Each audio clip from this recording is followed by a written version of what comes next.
Report has been concluded. Last year, the Commission's deadline was extended to the 30th of June this year to allow for more time for research and consultation. Now, this report will be sent to President Jacob Zuma. This morning, we're joined by Fees Commission spokesperson Musa Mdwandwe to give us an update on when we can expect to hear. Musa, good morning. Hi, good morning. How are you this morning? Very well, very well. All right. Now, I know you aren't able to tell us at this stage what's in that report until the President has had a look at it. When will you be handing over this report to him? Yeah, first of all, let us clear the confusion.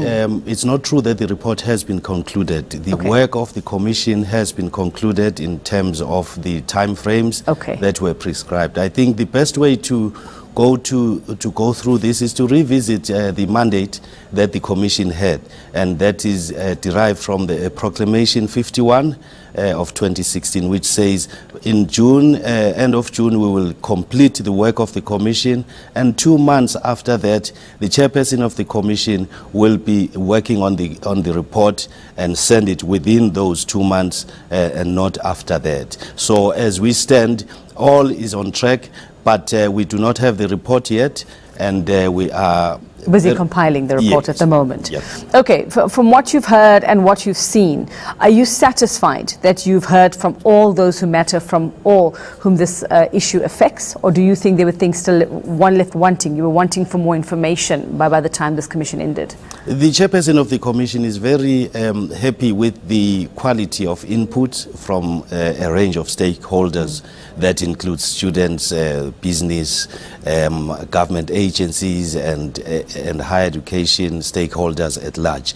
The quality and the quantity as well, because we've had numerous reports, proposals, and written inputs that the Commission is processing right now, which will culminate in that final report where we make recommendations to the President on how to deal with the issue of funding for higher education and training. You will be making recommendations. Do you have an idea already, or will that still come about after the compiling of the report?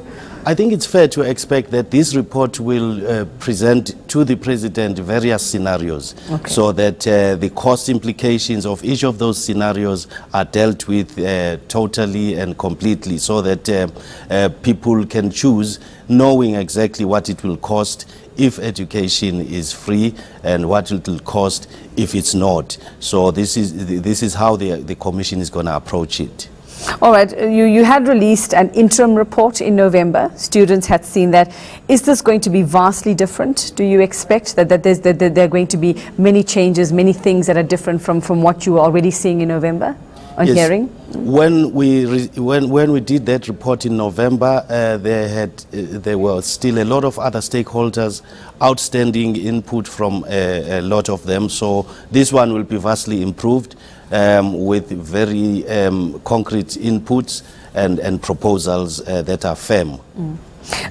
Are you able to confirm, and I don't want to put you on the spot, but I have to at this point, Musa, is the preliminary report, it seemed that the sentiment there was that free education is not feasible, but many students themselves feel that there is proof, there are ways to find methods and find ways to make free tertiary education available to all. The ANC themselves saying that we can provide for the poor, but we can't say for poor students, but we can't provide for everybody who's now going to university or going to college or whatever it is.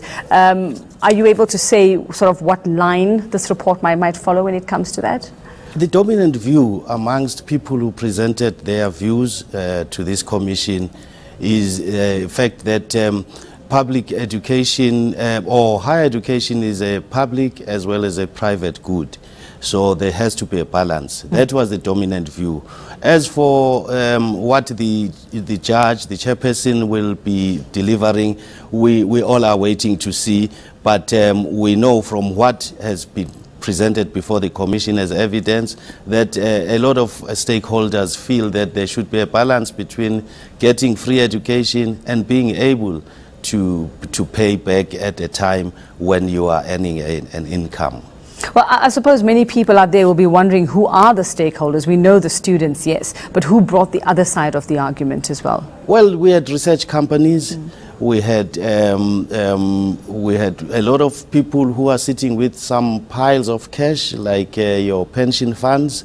We had the bankers, we had the business representatives, we have civil societies, parents. This is all what constitute the stakeholders in this process. And what was the general feeling from all of them? The general feeling, as I have said, seems to be that you can't prevent people from accessing higher education merely because they can't afford.